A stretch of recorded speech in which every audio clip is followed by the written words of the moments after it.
Cloud9 gets their first summer trophy since forever, it feels like. I think 2013. Jensen gets his first trophy with Cloud9. That's a first in forever. And we got a lot to get into. We got to talk about why C9 was just a step above pretty much everyone in playoffs. We talk about the results of EG. Would they be different? Not exactly a fair question, but would they be different with Danny? And even though it's not a fair question, everyone's wondering.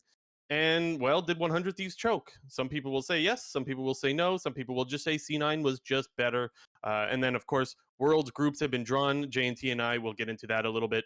This is episode 100, guys. We have made it. 100, episode 100 of the Clown Fiesta podcast with Blue Jay and JNT 250. JNT, initial thoughts on the weekend? It was a banger. I'm unfortunately not wearing my Cloud9 jersey. It's packed away at the current moment, but I was gonna ask, how come you gotta wear the Cloud9 jersey? Just traveling around too much? Got things all packed up? Yeah, it's packed. Getting ready to be moved. But dominance out of Cloud9 basically. Going into playoffs, definitely weren't perceived as a threat for the title. Maybe I shouldn't say that. No, they weren't.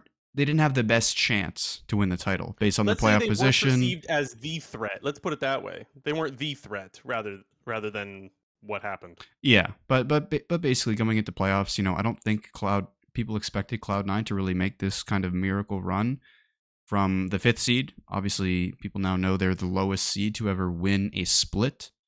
The previous ones, I think there were 3 of them that were 4th. But basically, Cloud9 just seemed to figure it out at the right time, and you kind of saw other teams falling apart at the wrong time. When you take a look at EG, regardless of their performance in their series this weekend, less Danny, but also in their series against Cloud9 in the upper bracket, against Team Liquid and TSM in the lower brackets. And speaking of Team Liquid, obviously the biggest disappointment of playoffs so far. So, Cloud9 just figured it out at the right time and was really capitalizing on some of these other teams' struggles.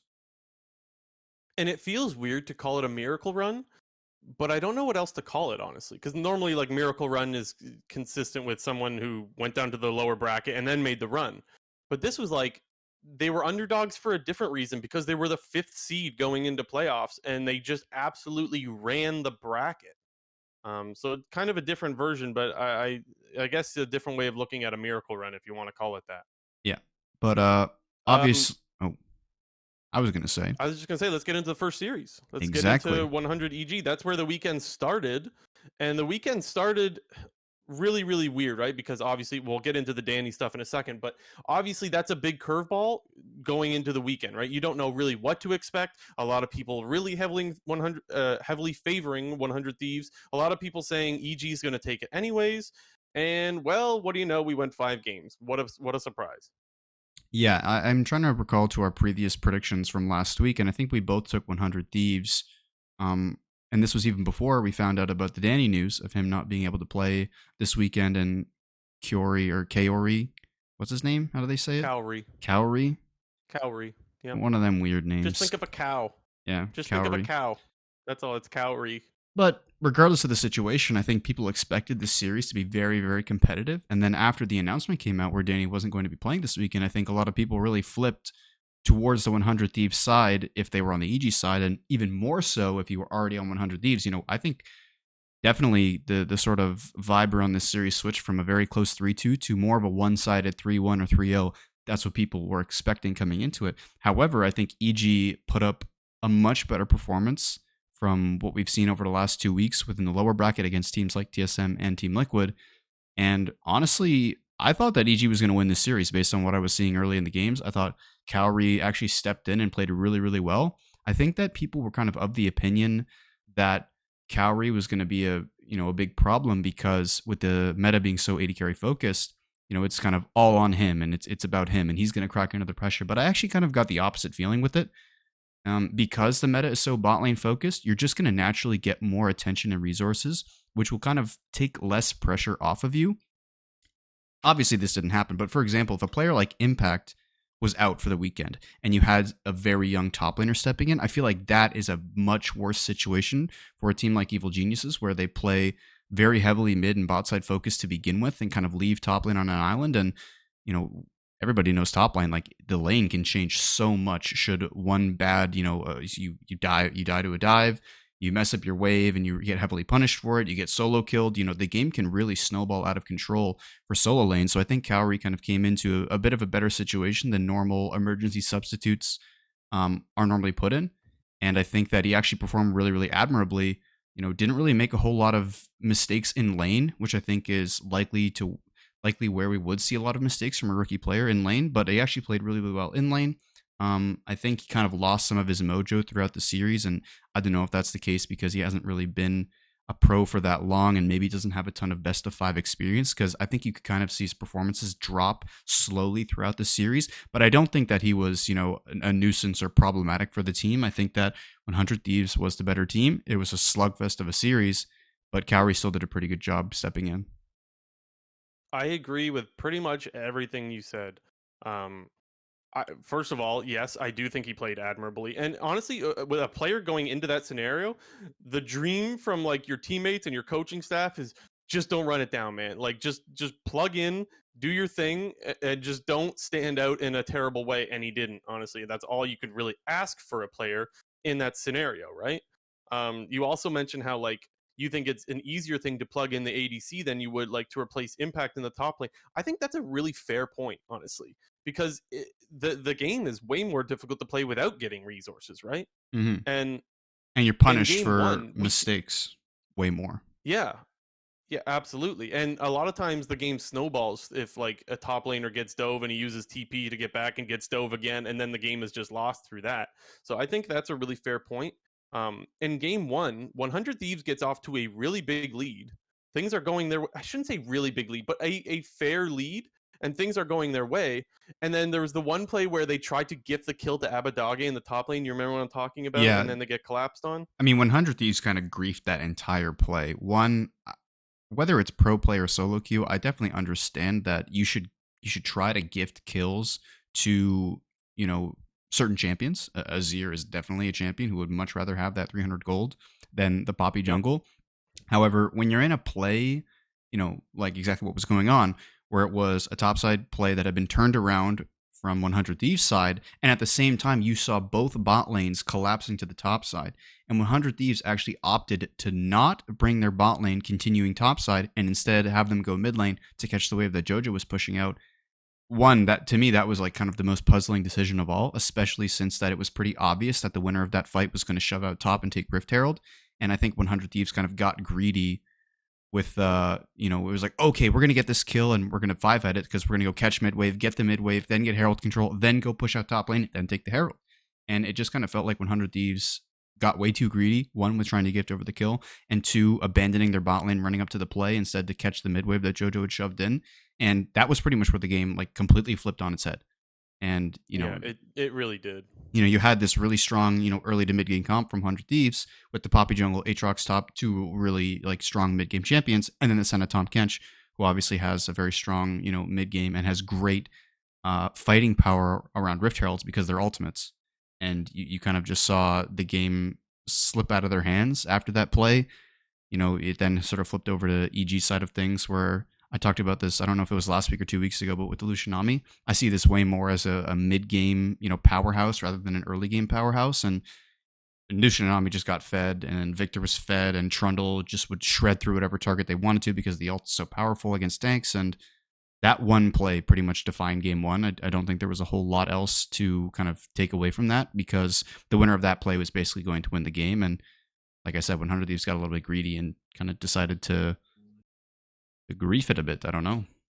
So I differ with you a little bit here. I could agree with the not rotating your bot lane, because usually you're right. That's where you take Herald and you can snowball the game there.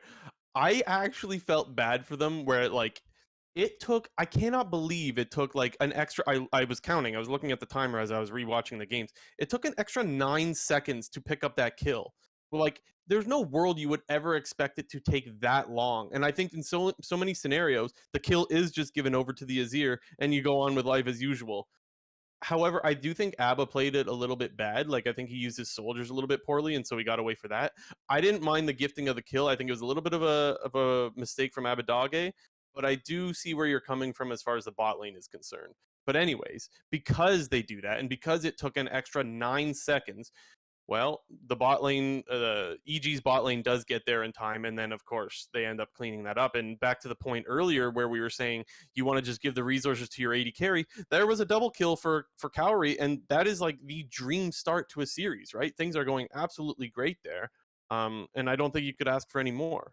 You mentioned how like as the series went on, you started to see a little bit of holes in his gameplay, and I agree with that as well.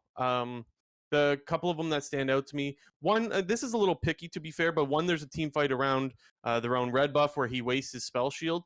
That one, I don't blame him for too much because it looks like he's about to get a Mumu Q onto him, and he just dodges it and kind of wastes the spell shield. Fine, lots of players do that. But then there's one where it's a dragon fight, and who he lands the Amumu Q that doesn't get spell shielded, and Amumu has no flash. So if your thought process was, I'm not going to spell shield this because he's going to flash and ulti me anyways, that was not a possibility. He had no flash, and it is your job, not just your job, but it's anyone's job on the team to know the other team's summoner spell timers, and you need to know that Amumu has no flash there and that you need to spell shield the Amumu Q. He gets queued, closer sees it, flash Poppy E, and then the game swings in their favor in that particular game. Not sure exactly which game that was, but that was an obvious, like, you got to be able to react spell shield to the Amumu Q. How does that Now, I don't wanna be interaction too work with spell shield and the Amumu Q? Like, you won't get this, you won't get stunned or you won't take damage, but does Amumu still travel onto you? I don't think he does. No. Oh, okay. It's not My like instinct is no. well, because I'm trying to think of other interactions that work like that. Because I think if you spell shield like Thresh Hook, isn't the hook still actually latch onto No, you and you can get dashed at? I don't think so. No. Hmm. Now you're making me question, but I think that's a no. Yeah, I'm not sure. I have a weird feeling like that there's some sort of spell shield interaction with one of those kind of hook spells where you'll still get jumped on, but you just won't get stunned or take the damage. But I'm not sure. Yeah, I don't think it's the case. If anyone wants to correct us, feel free to do that in live chat or in the comment section. But to me, that's something that you need to be able to spell shield, and I think that that's a mistake, and that ends up costing them, right? Yeah, that was game 4, right? Where who was on the Amumu? I couldn't remember exactly which game it was. I Yeah. just remember the play, and I remember thinking like, ugh, that looks rough. Yeah. That's all I remember thinking. Yeah. The other main thing where I think you kind of saw the difference between Cowrie and Danny was in game 2, where it just seemed to be a lot of breakdowns in communication on the EG side. You kind of had that fight around the red buff dragon area at 18 minutes where Cowrie and Vulcan are standing on like the top part of the red buff brush that's on the opposite wall, and you have Closer or not Closer, sorry, you have Inspired who's engaging on the Poppy on the other side, and they're getting zoned, and Inspired's kind of continually going in, and you then see almost 10 minutes later in the kind of game-ending team fight where Jojo kind of jumps in 1v3 on Akali, and it's as he's going in, it's the same time that Cowrie is jumping out of the fight because the Aatrox sort of jumps on him.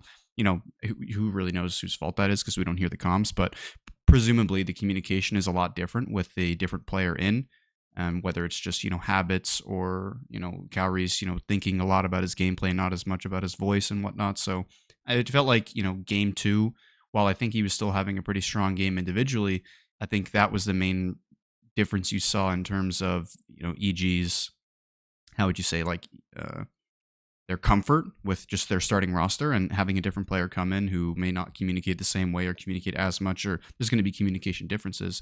Like in game 2 is really where you saw that. But, on the 100 Thieves side of things, I thought that Sunday actually had a pretty good series for the most part. He had a couple bad games, but in the wins, he was really, really strong. Yeah, and to your point about basically just the differences between Danny and Cowrie, doesn't it just feel not fair? Like, the whole situation that he's put in is just not fair, but it feels like to criticize a player being put in that situation, it just feels, yeah, I don't know. I feel like crap kind of criticizing. But when you ask the question, was there a difference between these two players? I think the answer comes back to saying yes. Now, you could make the argument, because we saw Danny was not performing very well in playoffs, and obviously most people are speculating that that's in big part due to the mental health issues that he's been having. So maybe if you want to argue that the way Danny's been playing, the way the mental state that he's in right now, there wouldn't have been a better performance out of Danny. Sure, I think the argument is if Danny was healthy and he was playing the way that we've seen him play all summer split long, then there's a difference, right? Yeah, I definitely think there would be a difference, especially considering the series was so close and there were these really important team fights in some of these games. Pretty much like I said in game 2, where the game winning team fight from the 100 Thieves side, to me, seemed like a breakdown in communication from EG's side. And when you don't have your starting lineup and you have a different player in, and that different player is replacing your star player, your star carry, you're definitely going to feel an impact in performance, regardless of how Cowrie performed. I mean, obviously, if Cowrie had a horrible performance, you would obviously say that there would have been a difference. But despite his pretty good performance, I think having Danny in there would just be even better. Yeah, and that's where it comes. But like that goes back to the why it's not fair part. You're replacing one of the best AD carries in the league. Mm-hmm. Aside from that, I think the biggest like player that got robbed on the weekend, I think, was JoJo. He had such a good series, and he hard stomped Abadage. Like hard stomped. And you know what it was kind of reminding me of? It kind of reminded me of the start of the split, because Abadage got off to a pretty slow start where he just got kind of destroyed in lane on the regular. That's what it felt like was happening this series. We saw Abadage play so much this year, and I remember saying it last week, like he's so good on these picks, like you want to get him off of these picks. It didn't matter. They were ready for it. And it didn't matter that he was playing a zero every game. They had different picks for it. The Akali was great into it. The Silas was great into it. When you have more than one answer and you hard style on that guy, I honestly think Abadage walked out of this weekend being a little bit embarrassed, to be honest. Yeah, I think EG had a really good game plan for what 100 Thieves likes to do, especially when they put Abadage on these more control mage champions. I think there's really two different sides of Abadage. There's Abadage on the control mage, which is damage limitation, closer doesn't even pay attention to mid, and it's just about not dying and scaling. And then there's the other side of Abadage, which we saw in a couple of games this series, where they get him on the Talia, they get him on the Ari, and he's a playmaker. And it's you saw exactly what EG wanted to do against that when 100 Thieves went control mage. You saw EG go for the Silas Akali with heavy ganker jungler, and they basically trade flash. They went to trade flash every time pre-6. They would literally run mid, Inspire would burn Abadage's flash, and then they return gank at level 6 for almost a guaranteed kill. And then kind of when you saw on the flip side from the 100 Thieves side, when they put Abadage on the playmakers, specifically that Talia in game 4, you really saw, kind of a stark difference in gameplay, especially the way that Closer and Abadage were playing the rest of the map. And I guess not to say that could be a weakness of 100 Thieves, because sometimes their game plans can be a bit obvious depending on the kind of strategy they bring into the draft. But at the same time, they're so good on some of those strategies, especially when they have Abadage on these playmakers, that it just really changes the whole look of the game, or I guess I should say look of the series from game to game. Yeah. And I think I said Abadage is probably embarrassed, and I definitely think that, but I think it's a little bit worse when I think it's worse when it's Silas, because he ends up playing your champion better than you. You know what I mean? And that's kind of what we saw with the Azir shuffles. Now, Abadage did still have some nice ones over the weekend. I don't want to dismiss that. But it does look really bad where a guy steals your ulti and does more with it than you do. That's always kind of rough. But I feel like anyone who isn't a 100 Thieves fan has to be absolutely loving this, right? Because you see the North American young talent absolutely smash the European import, and I feel like 90% of LCS fans were probably just absolutely loving seeing JoJo absolutely show up. Yeah, I think I said this last week, but I still kind of am of the opinion that JoJo was the best performing mid for the summer split, and I think he kind of continued that for the majority of playoffs. I know that Jensen really had a fantastic playoffs, but I think I would still, I would just take the performances of JoJo from what we've seen this year. I think he, for me, including playoff performances, was the best player on EG this year. I know Inspire did win the MVP, had a really strong summer split, but I think his playoffs was a lot weaker than his summer split. And I think JoJo, I'm just really excited to see him play in the future, especially with an additional offseason, with presumably, another year to gel with this EG roster. I know we might get into it a little bit later when we talk about the teams, in the end of their season, after Worlds, because obviously all these teams are going to Worlds, but it's difficult for me to see EG making a lot of changes unless they like truly bomb out of Worlds. So, because I think it's pretty safe to assume that you might see Inspired, Jojo, Danny, and Vulcan stick around. Like I said, that could be subject to change based on Worlds performances, but this is a team that I definitely see, and Jojo as a player, I see being in the LCS for a long time and playing at a high level. Well, and it could be subject to Danny's mental health as well if we're talking about this team staying together. Yeah, Like, maybe. there's no way of knowing, and everything like it's all speculation at this point as to how long Danny's going to be out for. But yeah, it's all speculation as well as to like what the roster will look like next year, because these are so like just rare and different circumstances. But I think your main point stands that like this team does look very good together and they gel together, and we've seen so much improvement with this roster playing together, and so I think that's a definite sign for them to obviously want to stay together and try to at the very least, depending of course on how things go at Worlds. Yeah, Just a quick thing, Mr. Epic's in the live chat asking, do we know if Danny is going to play at Worlds? So we don't at the moment.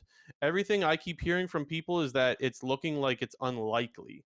really. But also that's also speculation. Yeah, I guess the other thing to consider about that is plan starts in like 2.5, 3 weeks. Yeah, there's not a So lot of time. yeah, there just really isn't a lot of time. And I think if you decide to roll out with Cowrie beginning in plans, it's probably safe to assume that he's going to play the rest of the way. Um, Once again, they'll probably make an announcement about this, but I think if what you say is true, if the rumor is that Cowrie's going to be playing and Danny's not going to be playing, I think it's safe to assume that that'll be the last we see of Danny this year. Yeah, and in the live chat again, any idea what happened to him or what caused it? Again, it's all just speculation. All we know is that he's having some mental health issues. And you could point back to MSI, where I remember him tweeting out, or I don't know if it was tweeting. It was something He along the tweeted lines of like out, he felt like yeah, people were against him or something like that, yeah, and he which said he is felt really so burnt out. sad. It's so sad because like it feels from our perspective like it couldn't be anything further from the truth. I'm sure there's always haters. I don't want to discount that like he's not I don't want to make it sound like he's not dealing with anything. But I just wish he knew how much the fans absolutely love him. It's just sad that a few bad people, you would have to presume, can completely taint your motivation, your mental health, all that stuff. But it is pure speculation at this point as to what he's going through, and I think that's for the best. I think it's up to him to decide whether he wants to go public with what's going on, and I think EG has pretty much just left it as he's having some mental health issues, and that's pretty much it right now. Yeah, and especially him being a really young player, I think it's important for him to take a step back and correct whatever might be going wrong, because him being a very young Yeah, player and there's never like him being a playing great through. It's player never going to help anything. and him being a young player and a great player, he presumably wants to have a long career. And for the most part, careers in esports are pretty short, especially as professional players, especially in League of Legends, when it can be pretty cutthroat in terms of who's starting and who's not. So definitely feels like Danny seems to be looking out in the long term. I mean, I say Danny, but maybe it was a decision that him and his family or him and whoever made. But Danny's a player with a bright, bright future, and I think sacrificing one world championship for potentially 2, 3, 4 appearances down the line is definitely going to be worth it in the long term. Yeah. Last thing on this series that I want to really highlight, I thought Huhi had a really, really good series. Yeah, I mean, we obviously His got to talk about the Soraka game this 5. weekend, yeah, his Soraka this weekend was so good. Yeah, I can't say enough good things. I think the this reminds me back to when he was playing the Seraphine as well, and how he was always ulting the backline of TL when they were playing them.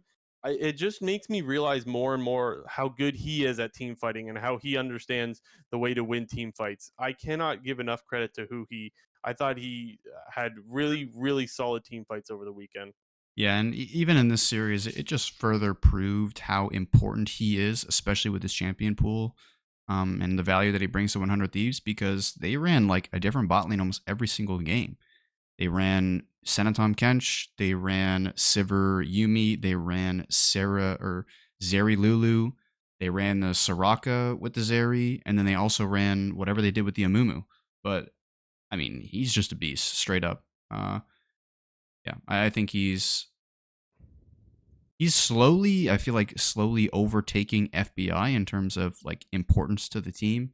Not to really flame FBI for that. I just think that who he really does seem to be coming into his own, and he's just so valuable to 100 Thieves. And I think especially, going into this World Championship, support has become such a more valuable role in terms of the impact that it can have on a team, especially when you look at teams like T1 or even G2, with how important their supports are to the team, especially how important it is to have a wide champion pool, especially when it comes to best of fives. And that's really one of who his strengths, to me, seems to be his ability to whip out so many different picks in best of fives.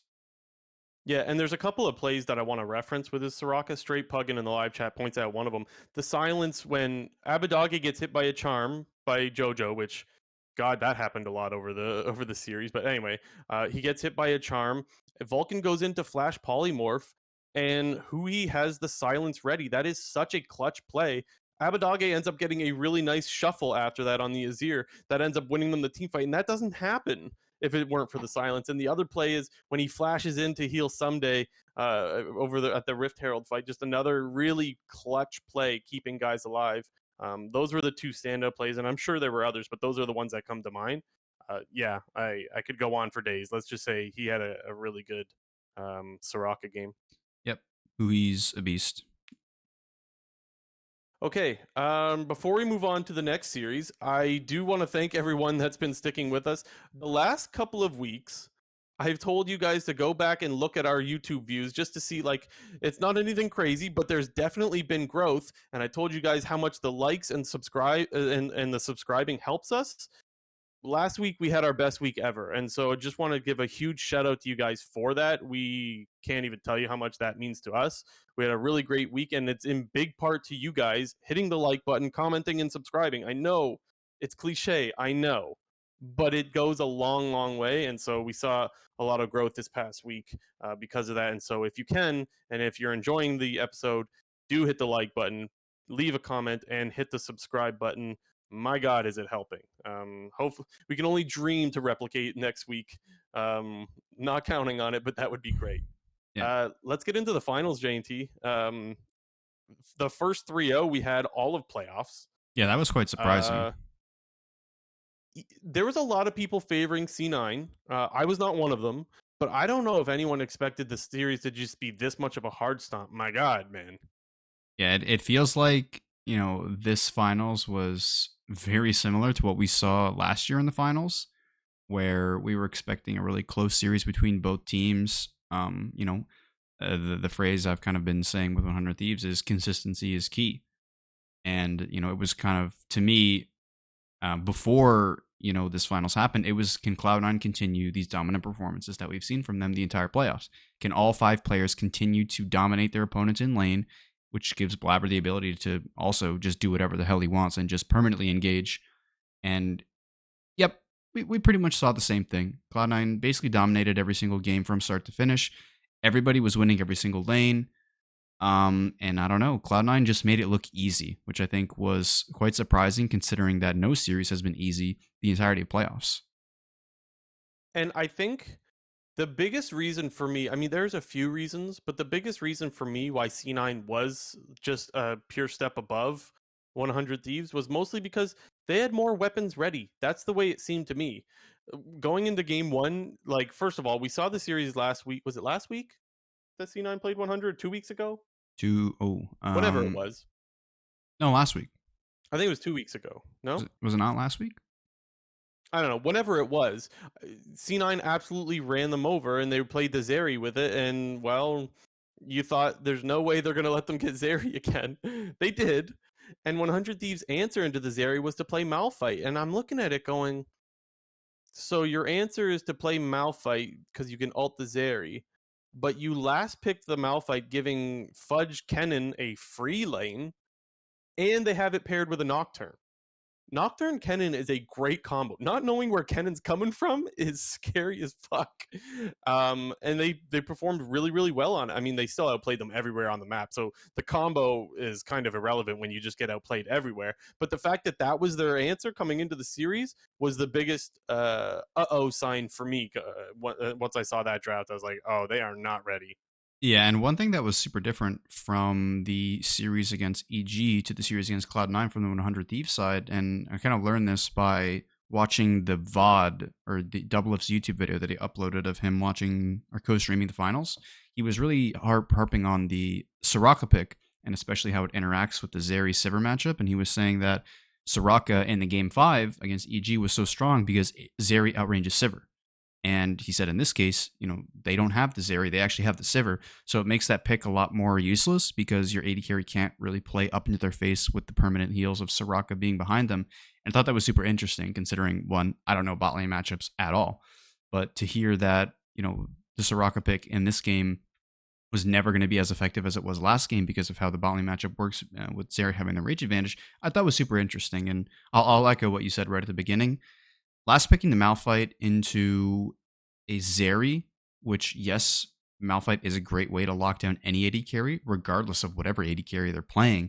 At the same time, you need to look at the rest of the team comp and see how terrible Malphite is of a pick into the rest of the team comp. You have a champ like Nocturne, who can spell shield, the Malphite ultis from long distance. You have Kennen, who's going to get the free lane, scale up, and team fight really, really well. And then you have the super slippery LeBlanc that you're almost never going to hit an ulti against unless you're like melee range ultiing her.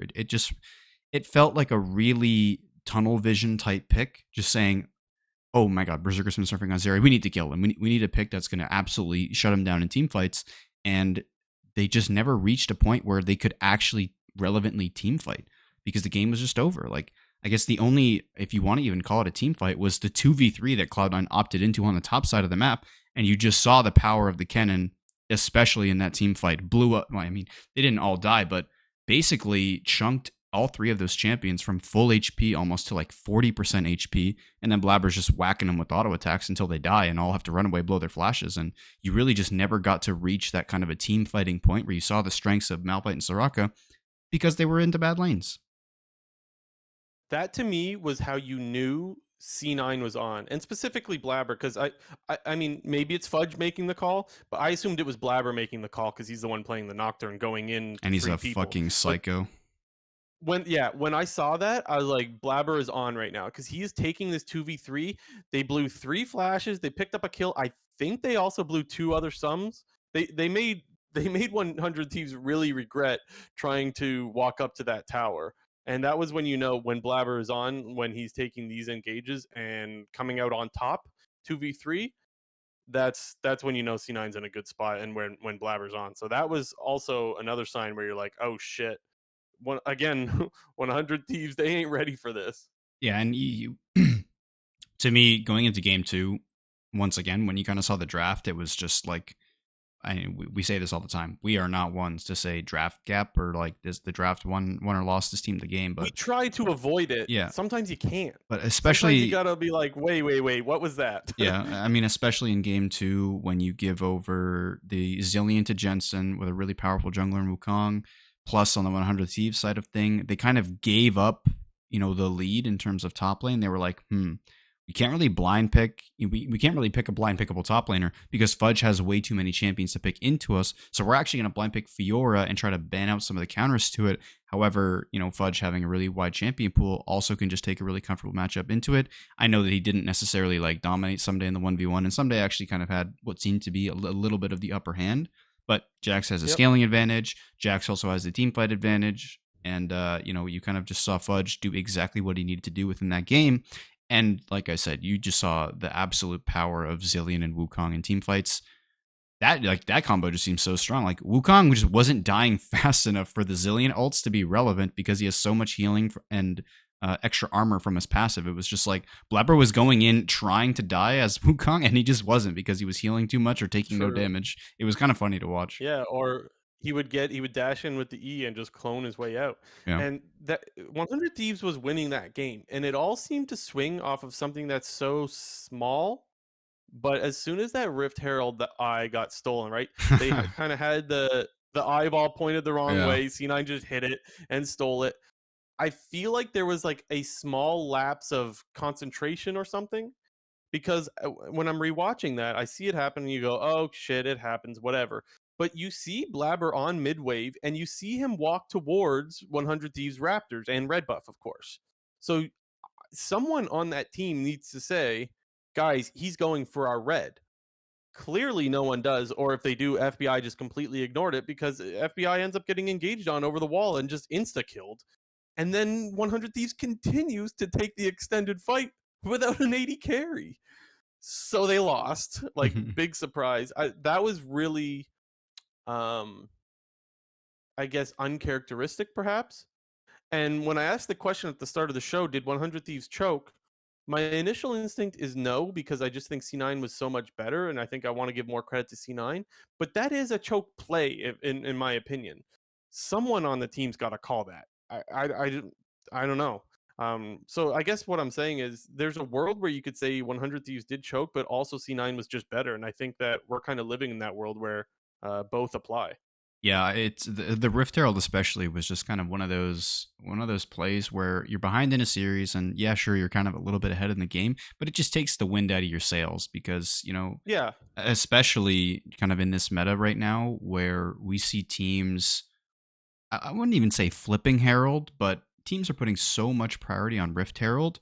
When you're the team that is committing to the Herald and putting more resources into it, and you either lose it or it gets stolen so you don't get the Herald. I mean, the main thing is about getting the Herald, but if you don't get the Herald... It's kind of flipping it, though, it in is North America, specifically.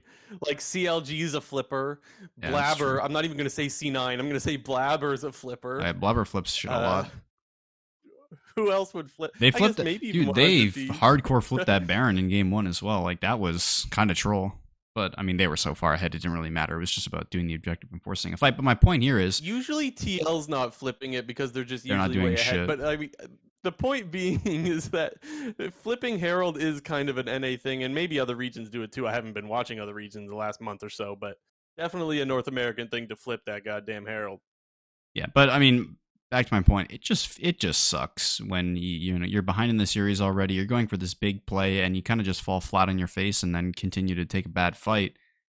And then, it just mentally, the game felt over after game 2. Like, it just kind of felt like 100 Thieves was not going to come back. It does suck. And we don't know if that absolutely tilted them. I'm kind of speculating just because they made a mistake that, like, they didn't see the jungler invade after he just showed on the wave. That's why I had the feeling that it was tilt. So we don't know if it's absolutely tilt. But if it was tilt, let's pretend we live in a world where it was tilt and that's what got the best of them. You got to be able to handle that, right? Like, you got to be able to handle Herald getting the eyeball hit and it getting stolen away. Like, that is not the biggest game swing, and you still need to remain focused. So if that's what tilts you, you don't really deserve to win. And, well, I mean, they didn't, so. Yeah, and then game 3 happened, and Cloud9 decided to make the most idiotic jungle level 1 flip I've ever seen in my life, especially up 2-0 in the series. That's the thing that's baffling to me, is that Cloud9 went for this play while they were up 2-0 in the series, because that kind of you gave 100 Thieves exactly what they were looking for. They were clearly defeated within the series. They were not looking good, and Cloud9 kind of gave them the opportunity to take control of game 3 really early on, and especially with the Talia, like, that really just was quite puzzling to me that Cloud9 decided to go for this flip. I understand that if they get it, they win the game, which they did. But it just, in the long run, seems like a bad play to me to go for like a flip when you're up 2-0. I gotta push back a little bit. I gotta push back a little bit here. I could understand if you don't like the invade altogether. To me, I think it's irrelevant whether it's game 1, 2, 3, 17. It doesn't matter. Really? I think that's... think the play is good. I think you either think the play is good or think the play is bad, depending on team comp and depending on prio and all that kind of stuff. I don't think you can be like... I don't think you can make your decisions based off of which game in the series it is. Maybe draft. Like, I could see draft being like, it's game 5, let's get on comfort. But once those champions are picked, the play is either good or bad. It's either advantageous or it's not advantageous. And so if you think it's advantageous, you go for it. If you don't, you don't. I guess I can see that. I guess I can see that. I just see it as an unnecessary risk to go for. Like like I said, you are clearly the better team. Like 100 Thieves to me just seem mentally defeated after game 2. So to me, Cloud9 going for an unnecessary risk? yeah, well, Get out of here. yeah, it's true. It's kind of like, Blabber does these kinds of things, but to me, it feels a bit idiotic because you're giving them pretty much their only way back into the game is to go for a level 1 flip. It falls flat on your face, and then they have a 1,000 gold lead, starting the game with Poppy Talia. I mean, like I said, Poppy hit level 2. Also, Poppy took the Raptors and was level 2. Like I thought that was going to go really well for 100 Thieves. I did too. I was like, this shit is so fucked because Poppy does the correct. That's another thing you can really tell when junglers are. You can tell a good jungler for a bad one, especially when it comes to early game invades. The smart junglers will almost instantly say, "Fuck the red buff. I'm going Raptors level 2, smite the big Raptor, get level 2, and just go back and fight. Doesn't matter who gets the buff. We're just gonna go fight." And they made the correct play. They still lost it, and I think part of that had to do with Cloud9's just crazy up in your face shit that they did, especially burning a lot of flashes really early on to kill the first target, and then Blabber got pretty lucky. Well, not lucky, but presumably he timed his flash really well as who he is like smashing the ground with his pulverize. But we won't go too much further into this level 1. But to me, it just felt like an unnecessary risk that Cloud9 didn't need to take, and gave 100 Thieves the chance to get back into the series. And the thing is, too, so we'll get a little bit away from that play because we focus so much on it. But I would say that it didn't really affect the rest of the game as much as I thought it would, because you end up having Blabber really behind in the jungle and closers invading, taking his camps. But then you have Sven come along and kind of help him clean up his camps, and so that closer can't stick around and continue to invade. And I think that was something that helped Blabber get back in the game. But also, again, going back to 100 Thieves, just not really having an answer for C9. They put Berserker on one of the OP80 carries. In this game, it was Sivir. And they gave him, was it Lulu and Zillion? Yeah. Yeah, so he had 2 supports. Yep. On the guy who has hands down been the best AD carry in the league in playoffs. Not even close. Yeah, and they still got the Wukong again with the Lulu this time, which is a better enchanter to have. I mean, it's better or equal to Yuumi. But me personally, I think good Lulu is better than average or good Yuumi, if you can even say good Yuumi. The fucking champ. And sometimes that means you have to draft better, but sometimes it also just means that 100 or that Cloud9 just had more answers or more weapons rather than 100 Thieves had answers. And maybe it's that simple, right? Yeah, that's what it felt like. 100 Thieves prep for the series, maybe this was just the best they had as far as the champions they play. And so maybe you just got to give credit to Cloud9 for being able to play more shit. Yeah, and maybe that's, I guess, looking back on it, I don't want to. We won't go down this rabbit hole again. But with the level 1 invade, having enchanter versus a melee, having an enchanter versus a melee tank in level 1s is especially super important when it comes to drawn out level 1s. So. Yeah, and so anyway, there you go. I don't think there was any real area where 100 Thieves outplayed, where 100 Thieves outplayed Cloud9. I guess you could point to the one top lane matchup where Fudge was counterpicked with the Fiora. Other than that, he didn't even die. He was down. I think at max he only went down like 10 CS in lane. Yeah, it feels like slim pickings, right? For an area where 100 Thieves outplayed them. I think 100 Thieves got outplayed in every single role, and so that's usually what happens when you have a really quick 3-0 sweep. And I think they said it was like the second quickest or whatever. But yeah, it was the second fastest. To me, it kind of sucks. I guess for Cloud9 fans, that no complaints there. It's also hard to complain to where like the whole playoffs, man, we got 5 games. So I feel like it's a little picky for me to be like, oh, we got a sweep. I just wish it wasn't the finals where the sweep happened.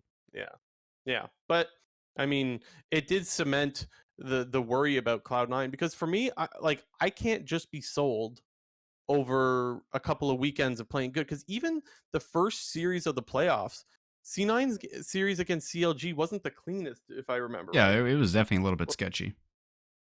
So, like, even the way playoffs started, C9 wasn't exactly like, and then they just suddenly turned it on. And isn't it insane how a team can suddenly turn it on after, like, all summer long, they were very hit and miss, right? Good weekend, bad weekend, good weekend, bad weekend.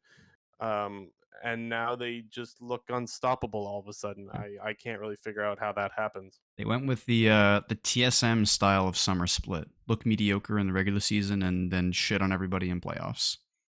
Mm, instead of the Cloud9 way to do it in Summer Split is to look really good in the regular season and then kind of bomb out of playoffs. yeah. And then Berserker got the MVP. Yep. Well He, deserved, I I think. mean, he was just smurfing. Like, I think I said I this. think you could have given it to Blabber as well. Is there anybody else? I think it would have had to have been him or Yeah, Blabber. him or Blabber for I think, sure. yeah, and to me, I don't really have any preference. I think they both played amazing, so well deserved. Also, is it just me or did the crab meme really resurface this weekend? Did I miss something? What happened for it to like resurface this much? I don't know. I know, like, well, I mean, Cloud9 always buys into those kind of memes, and I think at one point they had merch that had like Blabbers Crabbers, and I don't know if they did some But doesn't this go more. back to Oh, I mean, yeah, this goes back to this MSI of of 2021. last year? Yeah, Yeah. It just felt weird to me that it was resurfaced. Not even a bad weird, like a good weird. It was like, oh, okay, this is like a thing now. Everyone cheers for Blabber getting the crab. I yeah, didn't know where that resurfaced from, but uh, the more memes, the better, I guess. yeah. Just quickly back to Berserker and him getting Finals MVP. I'll just once again shout out Sven because I can't recall the last time Cloud9 lost a lane. I don't think they lost a single True. lane almost the entirety of playoffs. And even towards the end of the regular season, Berserker and Zen were performing really, really well. I'd have to go back, but I can say safely that I don't think they lost a single lane the entirety of playoffs. Um, They were hard clapping in lane. yeah, Honestly, that's a and big shout out. you I know, think. a lot of people are saying, you know, Cloud9 they're the best right now because they have the best AD carry, and while that is true, I still think you need to credit Sven because I think his performances as of late have been completely different to his performances at the beginning of Summer Split, where he was making, you know, a lot of crucial errors, and those have pretty much been eliminated. Yeah, Sven has had like a couple plays in playoffs where you're kind of scratching your head, like, what the hell are you doing?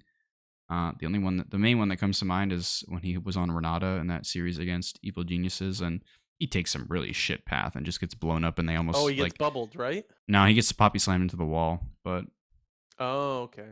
I either might be way, thinking of something different my then. my point is that you need to credit Sven as much as Berserker because you know they've been playing so well as a duo, Yeah, their laning phase has been insane. and it seems Yeah, like, you know, pretty they much all. unmatched. And I guess the other thing to talk about maybe more is Cloud9 as a team. It just seems like they have so much trust in each other now compared to previously, especially when it comes to this Yeah. Enchanter type meta, and especially, you know, with Zillion, where you need to be kind of really late on the trigger when it comes to whipping out, you know, your Zillion ults, and sometimes you get those perfect timing Lulu ults where it's not about, you know, healing the target, sometimes about getting that multi-man knockup and stuff like that. So Cloud9 has just been playing super clean all around. Like I said, you know, best player in each role in almost the majority of playoffs, dominating the majority of lanes 1v1, and it just allows Blabber to do whatever the hell he wants and go for whatever aggressive play he wants because he's never on the back foot pretty much.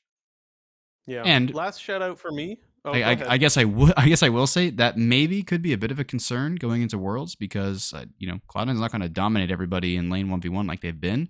So presumably, you know, we'll have to see a little more, you know, team fight macro oriented, you know, improvements from them. Oh, you didn't hear? Jensen's gonna clap Faker for real this time. Oh yeah, I saw he retweeted the tweet. He said something about that in the press conference as well. Oh. Which, yes, I know. I watched the press conference. XD. I know. Last shout out for me is Fudge on the Gnar. There was a few times that Blabber went for the engage in that game and kind of got stuffed. But Fudge followed up and got a lot of multi-man Gnar ultis, which also still continued to swing the fight in their favor. And that was something that I thought needed highlighting as well. His Gnar was pretty damn solid in game 3. Again, we know that they have played them in every single lane pretty much, but that was just one more area that I needed to highlight. Yep. Fudge looking beast, by the way, because his initial role swap back to top wasn't exactly the greatest start either. And that's also another part as to why, like, the I guess there's so much improvement, I suppose, because you had Jensen who had a whole split off, and Fudge hadn't played top in forever.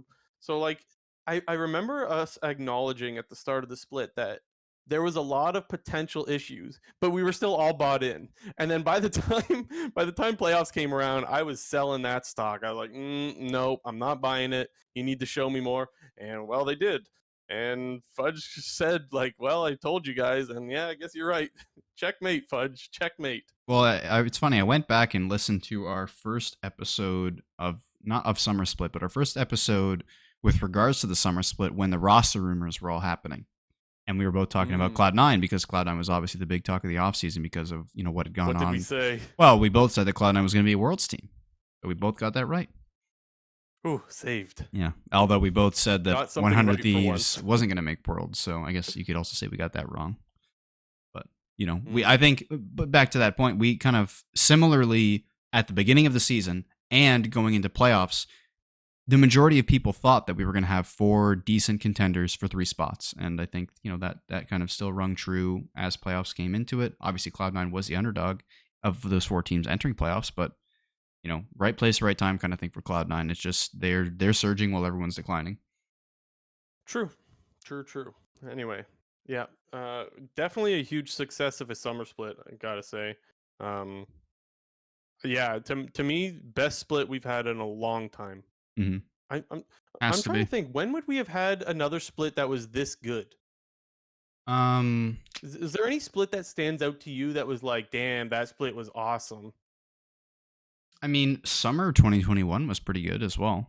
That was, had a really close regular season with TSM was 1, 100T was 2, TL was 3, EG was 4, Cloud9 was 5, and the summer regular season was really, really close. The playoffs were all pretty close, minus the final. This like hype though, or like all the series going to 5 games and whatnot. Yeah, I mean, I think that's partially because I guess I will give credit to the 7th and 8th seeded lower bracket teams. Definitely put up more of a fight than a lot of people were expecting. You're giving credit to the 7 and 8 teams? Holy shit! Hell freezes over on episode 100 of the Clown Fiesta podcast. I mean, it definitely we wouldn't have got this whole like storyline and excitement if they both got shit on 3-0 super quickly, and yeah, I don't think that would have. The topic of playoffs being so hype, because all the lower bracket games won 5 games. And I think, that's something that's super exciting and, fans look for as, a metric of, oh my God, this summer split playoffs is insane. And if it was just like 2-3-0 shit stomps, then, I don't think that argument would hold the same weight. I think I remember, and maybe you'll help me out with this. I think I remember being pretty cold on Cloud9 last year going into Worlds. Like, I remember feeling, I realized they got out of their group. I think they went 2-4, though. They were struggling. They definitely didn't look as good in the summer split as they did the spring split when they won the split. Yeah. Yeah, true. And I remember feeling a little bit like kind of Monka-esque with our 3rd seed. I guess what I'm saying is I feel better about our 3rd seed now. Well, I don't know. Maybe do I? Because the whole Danny situation makes things a little different. The Danny Cowrie thing. Well, one thing that I guess that's a little unique, though. One thing that I think that benefits EG is them being in the play-in stage. I think will help them in the long run because they're going to need the practice, and the stage experience. That, right? Let's move on to the world stuff, right? Because we had the world's group stage, group draws or whatever. Yeah. So let's get into that. Sorry, go ahead. Continue your point. But I was just saying that EG I think is going to benefit from being in the playing stage. We got the groups here. I'll read them out really quickly. Group A, the Dream Group for Evil Geniuses, our NA rep there. Fnatic, EG, Beyond Gaming, Loud, Detonation Focus Me, and Chiefs Esports. Whereas in Group B we have the harder group when it comes to plans: DRX, RNG, Mad Lions, Saigon Buffalo, Istanbul Wildcats, and Isurus. I was going to say very similar to last year's play-in groups, where we had the one side, which had Homolife, LNG, and the EU team, I believe. Or maybe it wasn't the EU team. It was the Vietnamese, or the PCS team. And the other side of the group had NA, EU, and then, a lot of the weaker minor regions. So definitely still the Dream Group, right? Because you dodge a lot of good teams, let's just be honest. But is there ever the argument that it could be Monka-esque because, well, and stop me if I'm wrong here, the 2nd seed has to play the opposite group's 3rd seed, correct? So whoever finishes 3rd out of DRX, RNG, MAD, assuming it's those 3 that are top, things can happen where it could be someone else. But assuming those 3 are the top 3 in their group, and if EG falls behind Fnatic, which is very possible, maybe BYG is good too. Who knows? Isn't there a world where EG has to play one of those good teams to get out? Well, the way that it works is at the end of group stage, number 1 auto qualifies to the main stage. Yeah. So part of the reason why I think EG is set up really, really well is they can easily get first out of this group. if No, I'm they not discounting that they can't get first in this group. They definitely can, but so can Fnatic, right? yeah, they Let's be can. fair. Fnatic has started to look a lot better towards the end of Summer Split as well. Yeah, I So mean, let's just let's live in the world where Fnatic gets first seed, and who do you think would get first seed from Group B? Are we going RNG? yeah, I think RNG is probably the best bet. That's probably the favorite. So Hmm. let's say that happens, and then let's say DRX is 2 and EG is 2, and then BYG is 3 and MAD is 3. Well, hold on, EG hold would on. have to play. First, the bottom two teams from each group get eliminated, and then Okay, seeds 3 and 4 from the same group play each other. So in our world, gotcha. let's just say BYG would play Detonation Focus Me, and then Mad Lions would play Saigon Buffalo, and then winner Okay, moves on, and then they face the second seed from the opposing group. I believe that's how that gotcha. works. I mean, we watched the video on the stream like yesterday, so I feel like we should know, but I know, but I can't remember this shit. I'll double check. But like I My said, memory sucks. I'm fairly confident that it's 3 plays 4 from the same group, and then winner plays 2 from the Okay. opposite group. Right. So there's still a world where EG might have to play either Med or DRX in our little world that we're playing living in. Yeah. However, I think that it's just as likely that EG can actually escape, as the first seed from the group. Okay. Should be interesting. I mean, I'm excited to see EG play Fnatic. I'm excited to see EG play a lot of teams in play-ins, which I think that's something that's a little bit more unique this year. Like there's always some teams that are, that are good games to watch, but I think that it's not getting out of play-ins, which is like normally kind of free. I say kinda and like air quotes. I think it makes play-ins a lot more interesting this year, and I think that's kind of a good thing, right? Yeah, I guess the last thing that I'll note about the how the format works and everything is EG in the in the normal case of Worlds is actually even better off because Mad Lions wouldn't actually be there, and there'd be a LCL, which is the Russian League representative. So, EG, while they did high roll, they low rolled a little bit because Mad Lions technically wouldn't be at Worlds and there'd be a LCL representative. So in that case, True. it does make that best of 5 potentially easier. Um, Yeah, let us but play UOL, right? yeah, exactly. I don't know. To me, the way that I see it, like this is the dream setup for EG, mainly because I think I'd actually be more worried if Mad Lions was in the same group than EG, because while Mad Lions did bomb out of playoffs pretty hard, obviously there's a lot of contention with them making Worlds because they didn't win a single best of 5.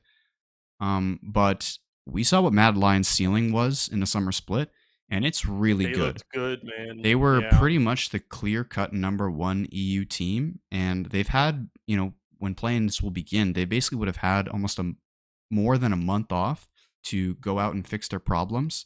And EG's also in a similar boat where they were looking really, really strong in summer, are encountering some problems in the summer playoffs, and we'll have to see what happens with Danny, but they also have really good chances to improve. Whereas I think Fnatic, on the other hand, they struggled. And they did get better throughout the playoffs, and they did almost, have a little bit of a miracle run of their own through the lower bracket.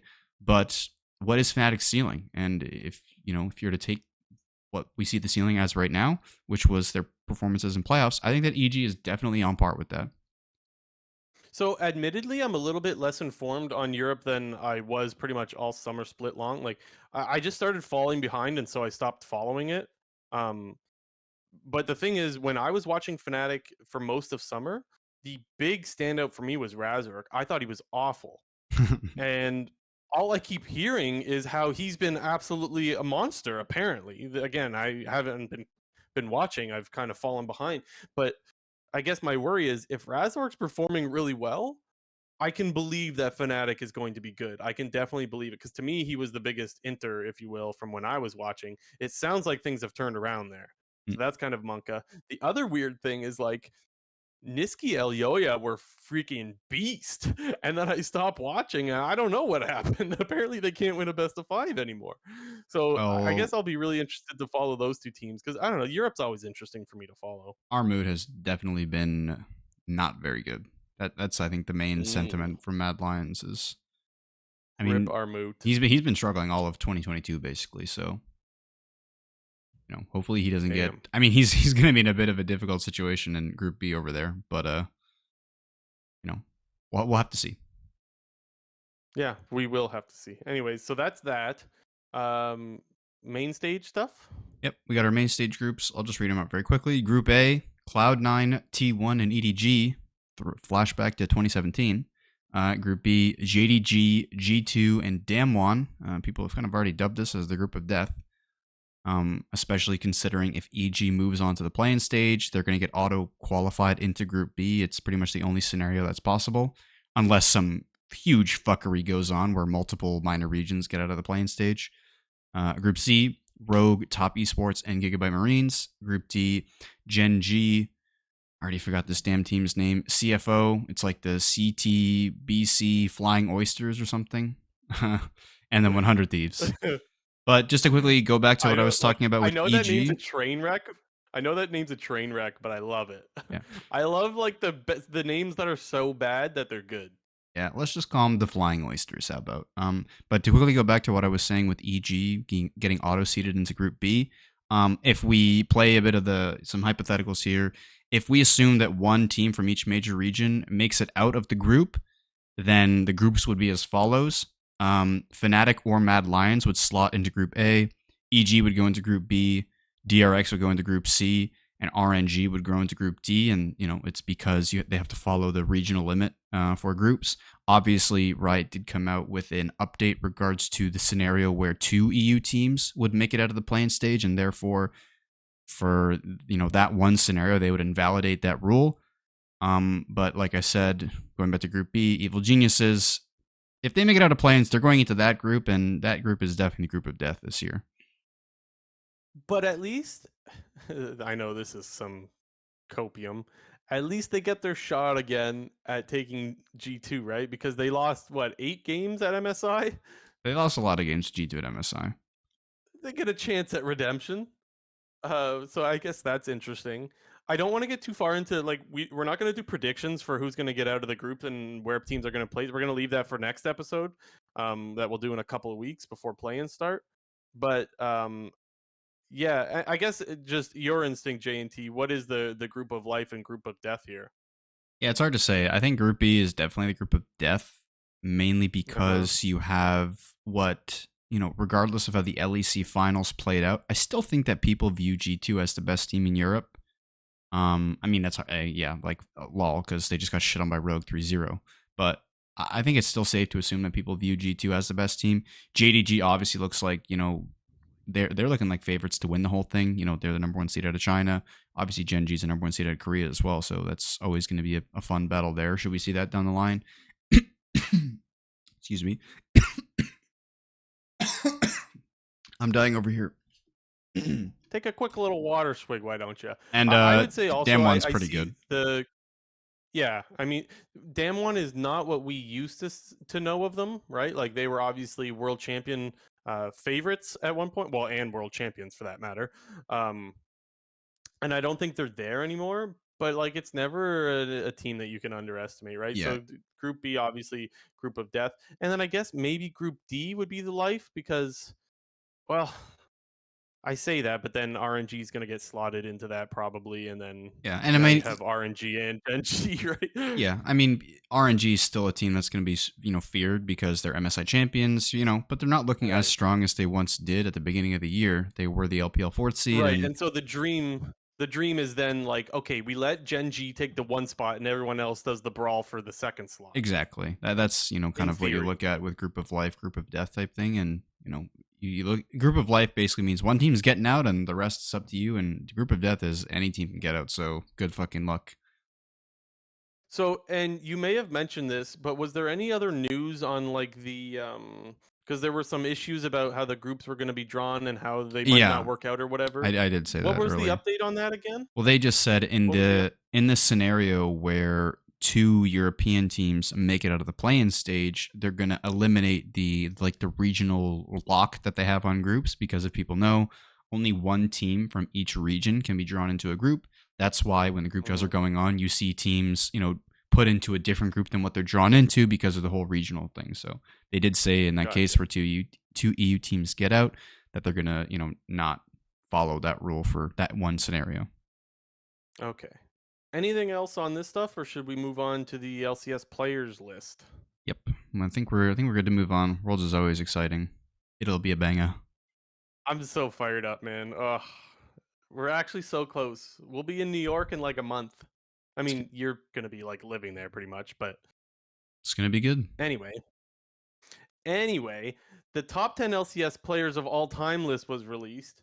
Some controversial stuff, some not. Where should we start with this, JT? Well, let's start at the bottom and I think work our way to the top because I think Do we have a visual, or are you just going to read them out? Maybe you no, could read them out. yeah, I'll read them out. There wasn't like a nice condensed list. You know, there was all like, oh, big pictures. But it's like, yeah, sorry, can't fit that in here. But I'll read the list really quickly. Number 10, Blabber. Number 9, High. Number 8, Afro Moon. Number 7, Sneaky. Number 6, Core JJ. Number 5, Jensen. Number 4, X Smithy. Number 3, Impact. Drumroll, please. Number 2, Doublelift. Number 1, Bjergsen. So, Okay. Let's start with this. What is your knee jerk reaction to like, nah, man, not that?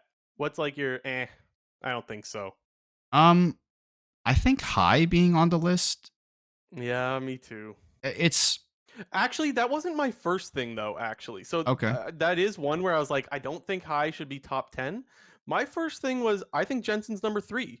I think always Jensen has been right behind Bjergsen. And I mean like right behind. Like that's been the story of his career, is that this guy is an absolute monster, but Bjergsen just gets the best of him every time. And if not for Bjergsen, Jensen has a million MVPs and a million titles.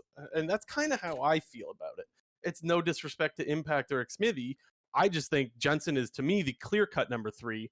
What do you think about that, Jinter? Honestly, I hadn't even thought about it, but you make a really good argument. I think it's difficult because I think Impact is definitely worthy and deserving of being number 3 because he's basically just been a staple of NA on all the top teams ever since he got to North America, great. minus his like first year when he was on Team Impulse. Or I don't know if he was on Team Impulse and then he was on NRG for a split, and then went to Cloud9 season 6, performed really well in season 6 and season 7, moves over to Team Liquid, plays really, really well throughout his entire tenure of Team Liquid, goes over to Evil Geniuses now, and they won a championship, and now they're going to Worlds. So I definitely think that Impact, it's hard to, like, you make a good argument, honestly. So I think I would probably put it as like it's hard to say. Maybe it's like a coin toss to me at 3. I don't know. I'd have Jensen or Impact. I think if you had it any which way, I wouldn't be too bothered by it. I do think, though, that Jensen should be over Xmithy. I understand Xmithy, he has the most, does he have the most titles, or he's tied for the most, or does Doublelift now have the most? I don't even remember, but Xmithy has, he's top 2 in LCS titles. He was a strong jungler in North America for a very, very, very long time. However, it's hard to like flame these players, but like Xmithy was never the guy. He was just he was on the successful teams, and that was what made him a really great player, because he was just the absolute top tier, fit into any team, doesn't matter who's on the team, doesn't matter what kinds of players are on the team. Like, this guy is good. Like, people forget he went to Immortals in season 7, made Worlds with that team, when Immortals in season 7 was not like perceived as a top team or anything like that. So it's really tough. I think there's obviously your clear cut 1 and 2, which is Doublelift and Bjergsen. We'll get into that discussion in a little bit, but I think Impact, Jensen, and Xmithy are all equally as worthy to be number 3 in my books. Yeah, I would go Jensen, Xmithy, Impact, actually. I think if I had to choose, I don't know. I think if I had to choose, I'd go Impact, Jensen, Xmithy. But like I said, to me, Impact and Jensen, that's like a coin toss. Yeah, and let's get back to the High thing now. I honestly just don't think he was at that high of a level for long. Nice. You should give yourself a pat on the back there. Yeah, okay. Anyways, I don't think he was at that high of a level for that long to warrant being top 10. If you're going to put High on that list, I would have put Meteos ahead of him, or Svenskeren for that matter. I agree. I think both of those players I agree 100% were better actually. than High. Pardon me? I agree 100% actually. Is there anybody else I'm missing that should have been on? Those were the 2 guys that I thought of, but like I gotta admit, there wasn't like a long time of thinking about this. I didn't go through some grueling thought process. Yeah. Once again, maybe it's just I'm like negative on the whole outlook of Someday, but I did see a lot of outrage. Like, why is Someday like not even in consideration for any of this? I don't think he was even on like the top 20, but especially. No, like, he was. Was I'm he? pretty sure he was. I looked Okay, at it earlier. I think he maybe was. if he was, for whatever reason, someday fans always just feel hard done by. And once again, I've been super critical of Someday for the majority of his LCS career. Not, I wouldn't say critical, but I haven't been. To me, he seems to have the Hooney effect, where it doesn't really matter, if you're playing kind of mediocre. People will just continue to reference, his really strong carry performances. And don't get me wrong, Someday has played so much better in the last 1.5 years than he did in the previous 1.5 years. So, he obviously had a really, really Agreed. strong season 8, which was his first year on 100 Thieves, and was a great player. Wholeheartedly agree. Can't even dispute that. His season 7 with Dignitas wasn't very good. His season 9 with 100 Thieves and his season 10 with 100 Thieves was not like very good. It was like, he was solid top laner, but it wasn't like, oh my God, I'm this insane player. So I guess the only one that the community would say they missed was Someday, but I don't see anybody you could take off this list to replace Someday. And if you were to get rid of High, I think there's equally or if not more qualified people to get in, like Meteos. Yeah. The main reason, though, why I didn't put High on my list was it goes back to a bit of the discussion that we had around the top 5 LCS mid laners of all time, because Jensen and Bjergsen are the clear, 1 and 2, or I should say Bjergsen and Jensen are the clear 1 and 2. And with mid lane in the LCS being such a high... You're talking about mid or altogether? I'm making my point here, but I'm talking about High here. But I'm just setting the scene, if you will. But when we were having a discussion about top 5 LCS mid laners, to me, there was such a huge drop from Jensen to High, because High was number 3 on top 10 LCS or top 5 LCS mids of all time, and I thought I didn't dispute that, because I thought he's a person that should be on there. However, the drop from Jensen to High is just massive, and it's I don't get me wrong, I'm a Cloud9 fan. I'm a High fan. I love that guy, dude. Watching that guy just like run around playing Zed at the Season 4 World Championships, backdooring shit, like that shit was peak. I love that shit. Soraka mid, Teemo mid. But he just was never on that level. I understand that shot calling was a super, super important part of Cloud9's success, but he just never was at that level. And, it's just, to me, not that he's undeserving of being on the top lists. I think he is, but I just think there's other players that you need to put ahead of him, because, there are more worthy ones. Yep, I agree. So just for reference, I did look at the top 20 list, and Someday is on there. The funniest one is that Reggie's on there. Like, bro. And the only reason he's on there was because he got like 2 votes from Dyrus and somebody else. Well, yeah, Dyrus had him like really high or something. That was funny. Well, Dyrus only voted for players that he would have been playing with at the time. Lustboy, I think, too. Yeah, he only voted for players who had been playing when he was playing. He had no new players on his list. He might have had Core JJ. I don't even think he did, but... Well, so here's the thing. I looked at the list that he voted for, and I'm like, dude, come on. But also, he probably just doesn't follow it. Oh, no, I agree. Like, I'm not blaming him. Out. So, like, yeah, exactly. It was funny because you're like, okay, he doesn't know.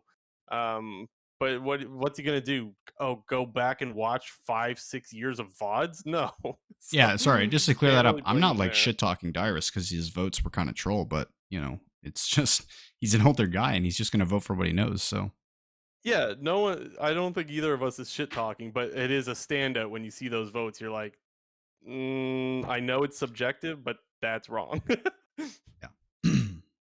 Okay, let's get into the Doublelift Bjergsen part, because there was a lot of number 1 votes for Doublelift, and our regular listeners will know what our take on this is. Mm-hmm. For me, it's Bjergsen, and I don't even think it's as close as people think it is. I think it is hands down Bjergsen. Now, I know the regular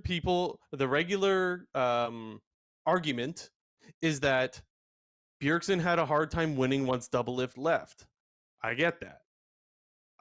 It's not like Bjergsen never won without Doublelift. The other thing too is Bjergsen came into this league and ran it on his own. No offense to his teammates on TSM, but he was 1v9. Like, absolutely. Yeah, Doublelift, absolute monster. And when he went 4 in a row with TL, you can't just give him all the credit when he's playing with a really, really good fucking team. There's no credit taken away from Doublelift, but you have to understand that when Bjergsen is 1v9 winning the whole split, that is different from when Doublelift is doing it with Jensen and Core JJ and Xmithy and Impact. Like, that is not the same. And so I think it's very short-sighted to be like, more championships means that he's a better player. I think that's so short-sighted for what is an individual award to base it off of team accolades. Yeah, and I think that winning championships should matter. Let me be clear. That is something that should be considered. I think that it is very short-sighted if that's the only thing that's considered. Yeah, and one thing that I Will Dominate was he released like an hour plus video watching like old VODs and I didn't watch the video. I just saw that he released it. But his main argument point on Twitter, because I saw some of his tweets, was saying that you need to look at you need to also include the performances and splits where Bjergsen and Doublelift weren't winning and what those looked like. And that kind of goes back to what you were saying at the beginning. When Bjergsen came to the LCS, he was 1v9 running the show. 2 years, or I guess more like 1.5 years, because he didn't really play all of Season 4 Spring. But Season 4 and 5, all Bjergsen. Not even like a single doubt about it. And you then look at Doublelift, who, for the most part, was kind of it's hard to call him mediocre, but he wasn't a top player or on a top team at that time in the league. And even when we saw, some of Doublelift's... He was a top player. I got to stop you there. He was still a top player, but he was having a hard time getting the championship, right? He couldn't pick up the win. I mean, CLG was never that good, though, so... What was the highest CLG even finished in like a playoffs or a regular season? I don't remember, but I do remember him being one of the stars still. I know, but he had a big name brand. I don't know if he was like smurfing I cut you off though. Carry on with your point anyways. I cut you off. But the main point is that you need to look at the performances of the players. It's equally as important to look at their performances when they weren't winning as to when they were winning. And I think that also kind of goes hand in hand when you talk about Bjergsen, his time without Doublelift when he was on TSM in season 9 and season, was it 8 and 9? Where Bjergsen was still playing at a super high level, and he was still considered the best mid in the LCS and was still doing his damnedest to lead TSM to the promised land. And unfortunately, Season 8 and Season 9 were TSM's pretty much 2 least successful years, only made 1 finals, didn't win a championship, didn't make Worlds either year. And then, I mean, if we want to go recently, like, look no further than Season 10 Summer. We have continued to harp on Season 10 Summer when it pertains to Doublelift for almost the entirety of whenever we talk about Doublelift on this podcast. Doublelift was not good on TSM in Season 10 Summer when they made the Miracle Run, went to Worlds, and won the LCS Championship. And Bjergsen, with, admittedly, Spica and Broken Liver also playing really, really well, but Bjergsen was absolutely hard carrying as well during that time. He was not Doublelift good. Let's not say he wasn't good, because he was still like he wasn't. He was an average. He was like 4th or 5th. He was like average. Yeah. And not to mention that Spring was also. That was where Spring Split didn't matter, and that was awful as well. And you can't just forget that. You can't forget when a guy just checks out for a whole split, and I mean, he was bad, man, and that team was bad. They finished 9th or something. Yeah, they were 9th. So, anyways, the short of it is, it's obvious Bjergsen and Doublelift 1 and 2. To me, I don't think it's as close as the community seems to think. But that's just my opinion, anyways. I was surprised. I knew that there were people that were going to vote Doublelift number 1. I wasn't surprised by that. I was surprised by how close it was. There was a lot of number 1 votes for Doublelift. And I looked at that and was like, guys, come on, man. Like, it seems so like, oh, he wins championship when Bjergsen wasn't there. Him better. I'm like, come on, man. Yeah, I mean, I definitely think that Bjergsen is the number 1. I don't know if I would say that it's like a big gap. There's a gap. It's not a big gap in my opinion. Say it's, I agree. I guess my point is I don't know if I agree how big the gap is as you're trying to make it out to be. Not to say that you're trying to make it out to be like it's not true, because what the hell am I saying? I'm saying that I think it's a little bit closer than you do, but Bjergsen is still better. Okay. All right. Anybody else that you want to shout out that should be on the list, shouldn't be on the list? Any other thoughts? No. I mean, I think they got the list right for the most part. Like I said, I think the only one that I would drop is High, and I would put Meteos or Svenskeren on there. I think if I had to choose one, I'd probably put Svenskeren on there. In my ideal list, I probably would move Blabber up a spot. I'd have Blabber replace High spot and then put Svenskeren at 10. But the rest of the players, to me, the rest of the players that are on the list are fine. We already talked about what other changes we would make. Yep. Okay, let's move on to quick news. Yep. What do we got, JT? What's on the docket? We got some things. First thing, probably the biggest thing out of the list here was that after the playoff matches last week, on the Tuesday morning, the news broke that Spica is now a free agent and is no longer contracted with TSM, and that they actually terminated Spica's how we contract. had the conversation last week? Do you remember that? No, but I remember we talked about it. We did the post-mortem, and we said, like, that's been TSM's year, and we said, I won't be surprised if we're going to be talking about TSM next week. TSM, do something so that we could talk next week. Well, here it is. They announced that Spica is no longer under his contract. He was let go or whatever. And yeah, they terminated his contract. Terms. Yeah. So thank you, TSM, for delivering, because, I mean, when have they not this year? This whole year, we've been able to talk about TSM in like 99% of episodes. Yeah, the thing that's really interesting to me about this is when it was, the news had found, like, the news came out on Spica's Twitter, he was like, they terminated my contract. And then you found out the next part of the tweet from TSM Dominic where he was saying we couldn't come to financial terms. That is baffling to me because that makes it sound like Spica actually wanted to stay. However, he probably wanted, more money, or he probably wanted more money. But I'm just surprised that TSM was unwilling to match that because of how important Spica is. One, not only to their league team and their league team's performance, but two, he's the only person that they have as a brand value for TSM's league team. Like, TSM's league team has been fucking dead for the last 2 years with no Bjergsen. I know he was there coaching last year, but they really didn't have they didn't really have much of a brand, especially when it comes to like their own content or whatever. So the way that the tweets have been phrased makes it sound like Spica maybe wanted to stay for a lot more money potentially because he holds a lot of value within TSM, and them getting rid of him I think really opens up a can of worms for the rest of the LCS because you have a maybe not top jungler, you have a really strong jungler who's he's right. He's not too far behind the likes of Blabber, Closer, Santorin, and Inspired. Like he's right there behind them. He's definitely above the rest of the league. And, who knows? Maybe a top team makes a move for him. And if not, then unfortunately he might get stuck on a bottom team. Yeah, it would be interesting to see what happens. That is really surprising because you mentioned like things are not going well for TSM right now. If you have the opportunity to hang on to a player like Spica, who by the way is a fan favorite, and he's your best player, hold on to that guy. Yeah, you try to hold on to that guy. And apparently there was something about $100,000 or something was like the difference or something. Did you hear anything about that? No, I didn't. Was that even? I thought there was a rumor that it was like the difference was $100,000 or something. I might be getting that wrong, so don't quote that. Me on that if that's the case, that's brain dead. TSM, fork out the $100,000, you idiots. Yeah. Well, and so the instinct that my thoughts are either, well, my first thought is Spica's like, look, I'll stay, but y'all gotta pay me, man. Like I ain't doing this again with the same damn contract. So that's the first one, which obviously that makes sense, right? There was the tweet of like, I wish my only job was to jungle. You could tell Spica was not having a fun year. So he's saying, look, I don't mind staying, but you're gonna have to pay me to go through this shit again. Yeah. The other thought process that went through my mind, what does this mean for TSM now? Like, what's the game plan? Exactly. Like, I'm so curious to find out what the game plan is for TSM going into next year.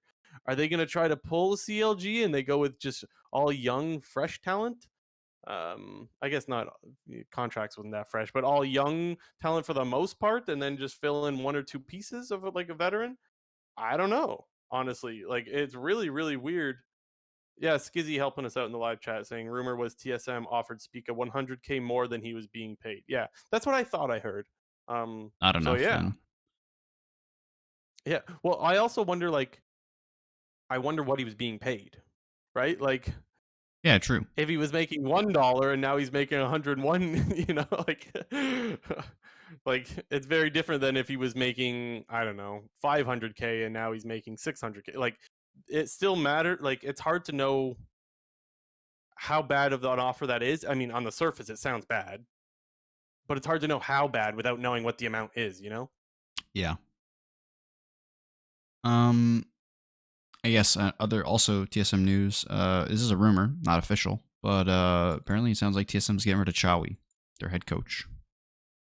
I don't want to flex too early, but I think that was my pick, right? Didn't we do who's next to go? I remember we did a who's next to go first, and I know you got it right. I don't remember who it Yeah, it was. was Kaido. Maybe it's just Shenyi though. Maybe or something. maybe it was. Is that what No, it was? I think it was Kaido though. And then I thought.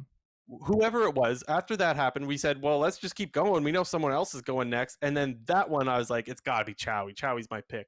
I don't want to flex yet because it's not official.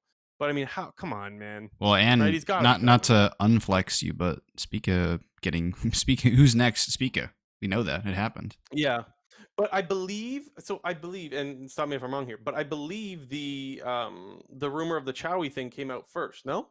I don't think so.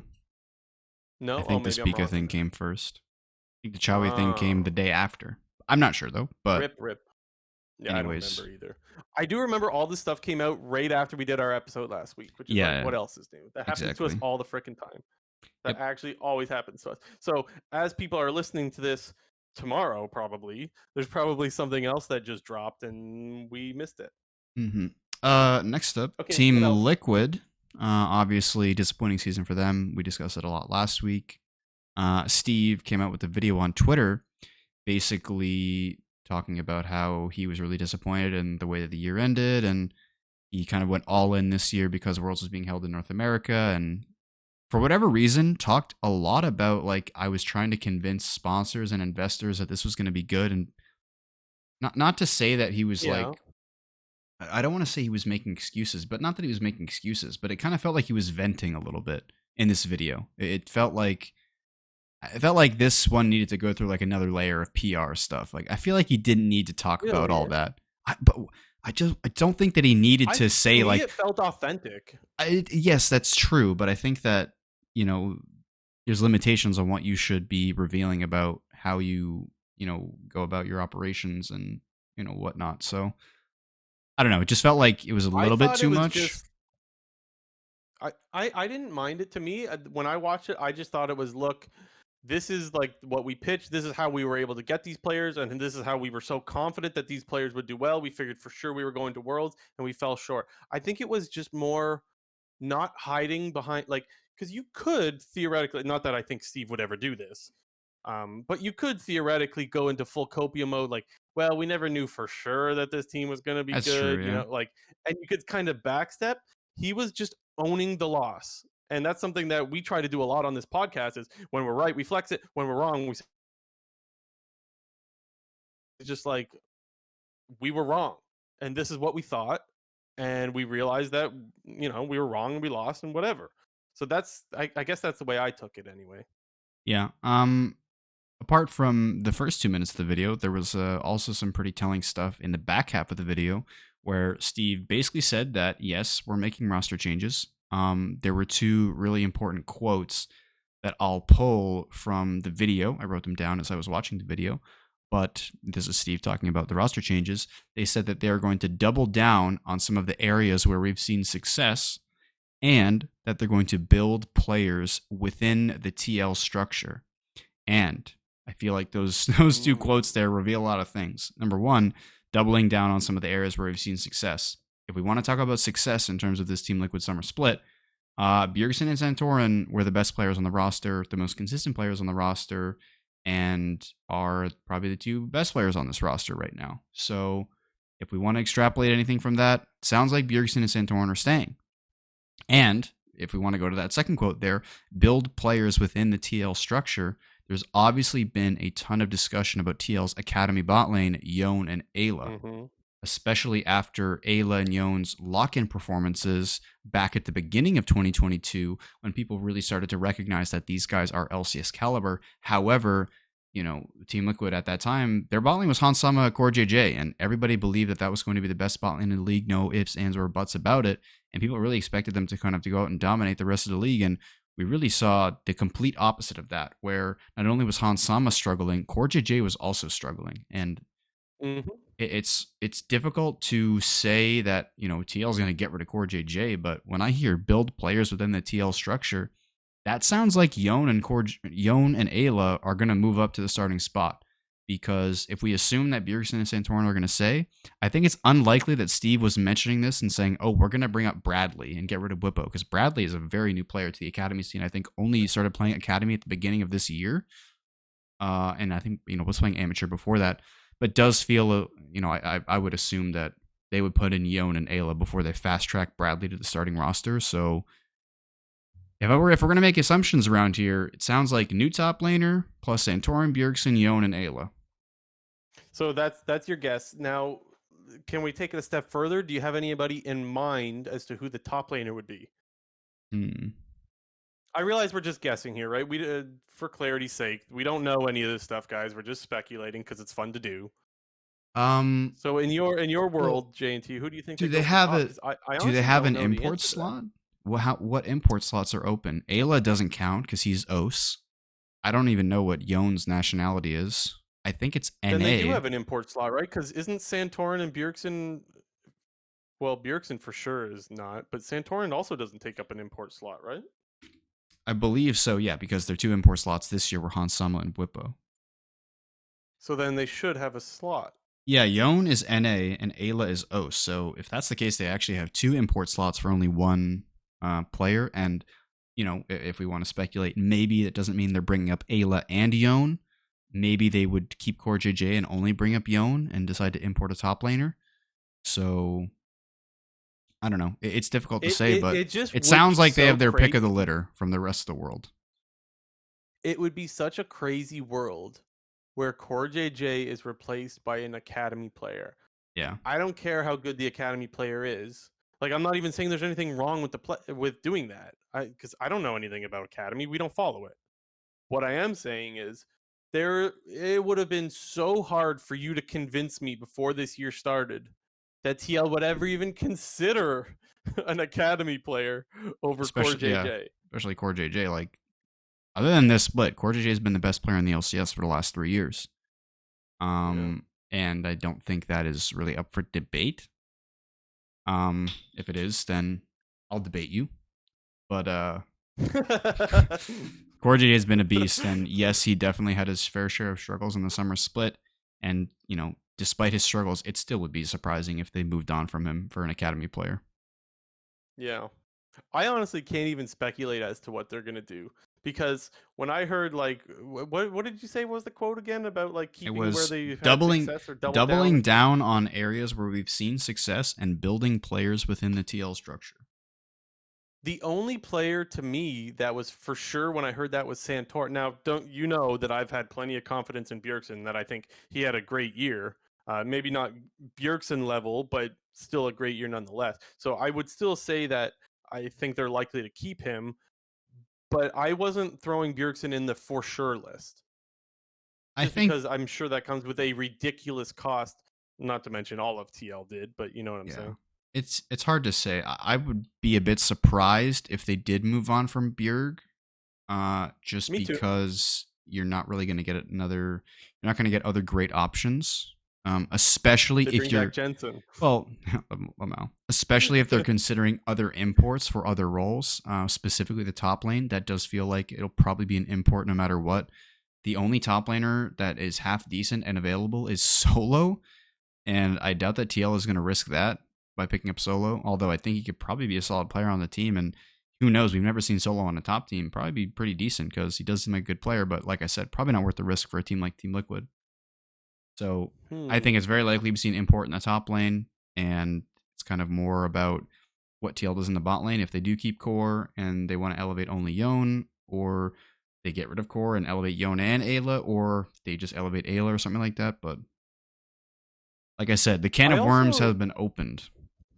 I'll throw another player's name into the conversation.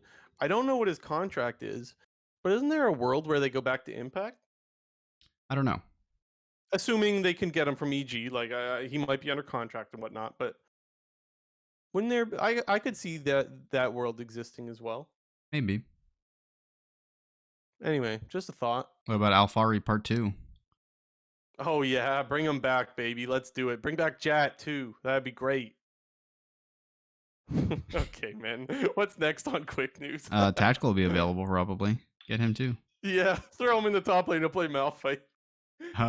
Next up, I kind of referenced this a little bit earlier, but Doinby, for two reasons. One, he's having a baby. That's pretty cool. Oh, He's dad buff. the other. I'm trying to think of other pros who were like still active at the time who had kids. I think Ambition was the main one because he won Worlds and he had a kid at that point. Because I also think he Did was he like have a kid? I 32. knew he was married. I didn't know he had a kid. I think he was 32 when he won Worlds. So I know he was like old. maybe he was Well, 30. like Maybe he weak wasn't old. 32, but Oh, I know okay. I know Anyway, Korean age is different to NA age. I don't know what the differences is. I think it's 1 or 2 years. They like add an they're extra like born year. and they're one or something. Yeah, I think something like that. We won't get They're into one that, when they're but born or something just like kidding. that. Yeah, I don't know. What'd What you was I? say? I was trying to make a terrible joke, but Okay. Well, thank anyway, God nobody heard someone it. let us know how the birthday thing works for Korea Yeah, in the but comments. back to Doinby. He was on stream flaming a little bit. I think kind of the world's qualification thing with Mad Lions making worlds and them not winning a single best of five and LNG having to play 7 best of fives in summer split and still didn't make worlds. So Doinby was getting a bit aggressive on stream. I get I it though. Like I I get wouldn't where say he's coming I from. shouldn't say aggressive. He wasn't aggressive, but he was just kind of like, "What the fuck is this?" He's probably salty. And Yeah. honestly, I totally get where that's coming from. However, I'm going to reference JLXP because I thought Jat brought up some really good points. I was able to watch it last night or something. Um, and he was saying that like when there's too many teams from like all just the major regions, I'm not I'm paraphrasing here. It gets to feel a little bit less like the world championship because like it's supposed to be more representative of all the different like teams around the world. I don't remember if I agreed with the format ideas or whatever that he was putting out, but I do think he makes a fair point that like if you were just trying to get the best team in the world to win, you would just simply have China versus Korea, and North America and Europe wouldn't be invited to the tournament. Maybe you'd have like one team from Europe invited every year, but like the idea of worlds isn't just to crown the best team in the world; it's also to bring competition from everywhere around the world. So like, I think his point was that like you can't just give China and Korea 7 seeds, you know? Yeah, I definitely agree. You can't have like 6 or 7 teams from China and Korea and limit the number of teams from other regions. However, With that said, I get where he's coming from. I totally understand the salt because he's like, bro, they didn't even win a best of five, yeah, and they're a fourth seed. exactly. I do think though, obviously, the longer league goes on, the bigger it will become, and I would imagine that we've already seen them expand the world championship from like the playing stage didn't even exist 5 years ago, and league's been around for this is the 12th world championship, so I could definitely envision changes in the future. Maybe not necessarily the near future, like at the next worlds or the one after that, but maybe by like 2025, 2026, we see like more teams added, another stage added, more seeds from some of the bigger regions. And if for whatever reason we see like NA or EU expansions down the line, like if NA and EU, let's just like for a hypothetical sake, let's just say they increase to 15 teams, and we already know the LPL is at 18, maybe they're at 24, and the LCK maybe they go up to 16. So I could imagine Worlds being a bigger event in terms of there being more team involvement and an additional stage created maybe. However, where we are right now, I think 4 from a region is definitely the max. I wouldn't want any more than that. So sorry, Doinby, tough shit. I got lost for a little bit of a little second there when you said 2025, 2026. In my head, I'm like, that's not a real year. That's like that's like a decade away. Hey, bro, in everyone's No, mind, it's still actually, that's 2020. close. Also, I COVID think fucked there's only everything been up. 11 world championships, right? Because technically the first one wasn't like a full world thing, right? Wasn't it just like NAEU, the first one? Um, Which is why people are always saying that Fnatic didn't win worlds, you know? They won whatever it was. I mean, it was still Worlds, but I get your point. I don't think it was. If Korea and China's not there, I can't call it worlds. Okay, what do they No call it offense to then? Europe. I don't know. I don't know what they called it. If it's called the World Championship, then it was the World Championship. World Season 1. But it's Season 1 but World it's not Championship. but it's not Yeah, but world. Like that's not the same thing of what we're dealing with the here. game wasn't available. So what do you mean here? Like, No, I know that. I know that. it was the World Championships. I'm looking at the Wikipedia page right now. World Season 1. Season 1 World Championship. League of I'm Legends not arguing Season what it 1 was called. Championship. I'm not arguing what it was called, I'm just saying. I'm arguing I'm that just it's saying. not the same tournament. Yeah. Anyway, anything else? No. Oh wait, yeah. Sorry, there is. What the fuck? I thought you meant like, is there anything else like with regards to that topic? But there's more quick news. Yes. I don't know what you were asking, Okay. but we got two more things. One, Champions Queue. It's back for Worlds. How awesome! Kind of Beast. a lot of people were memeing it because in the LoL Esports article, right at the bottom, it said, "We're ready for RJS versus Faker. Are you?" That Yeah, is so am I. that is a fucking meme, dude.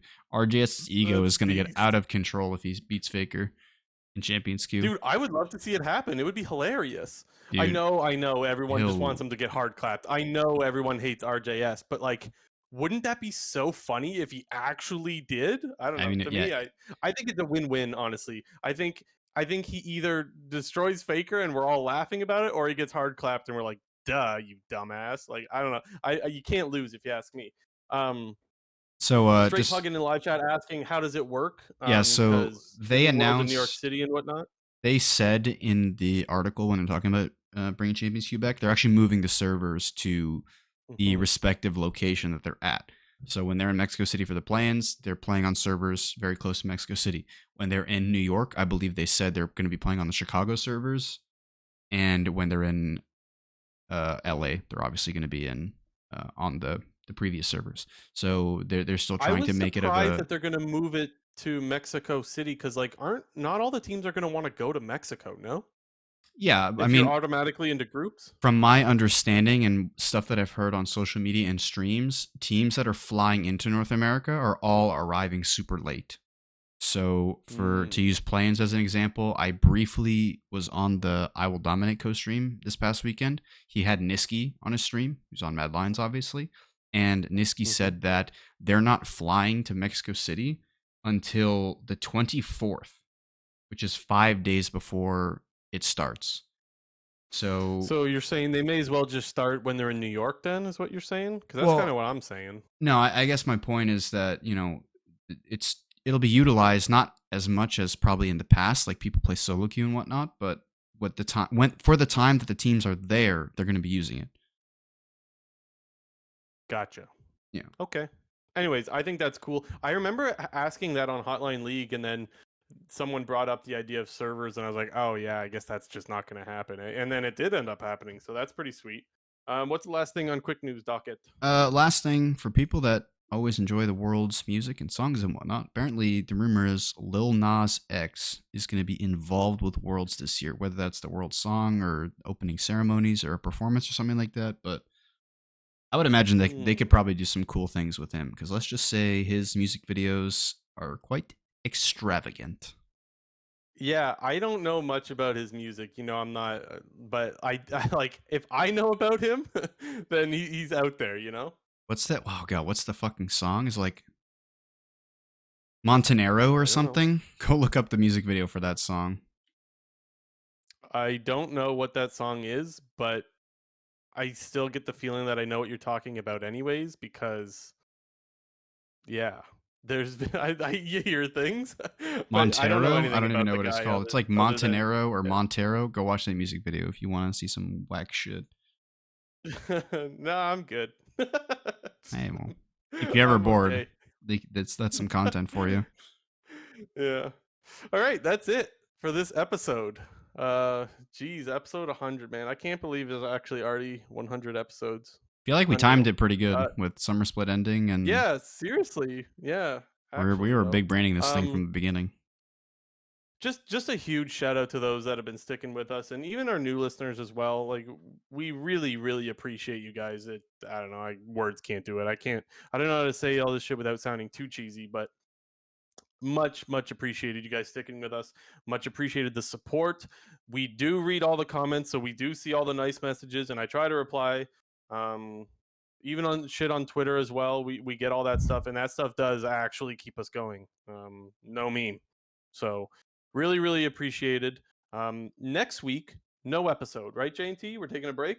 Yeah, I mean, like I said, unless some random, like some big news comes out, like I don't think we'll be doing one, because we got about 2.5 weeks until the beginning of the World Championship. Plans start on the 29th. Therefore, we have a week of nothingness. So we will do an episode before play-in start, so 2 weeks from now, and it's probably going to come out on Monday. JNT will be at a different location, and so he'll be streaming as per usual, because he's just the guy that runs our streams. We don't think there should be any problems, but he is on new internet, so like, well, I guess we'll cross any bridge when we get to it. But everything should be pretty good to go. Yeah, and then we'll be back, and hopefully things will be back to normal, and we don't have to struggle with so internet anymore, eh, Ginther? Yeah. Knock we on need wood. better internet. Thanks for the messages in live chat, guys. Much appreciated. Okay. Enjoy the week off, I guess. I hope you guys all enjoyed playoffs. And yeah, we will see you guys in a couple of weeks. This has been episode 100 of the Clown Fiesta podcast. Goodbye.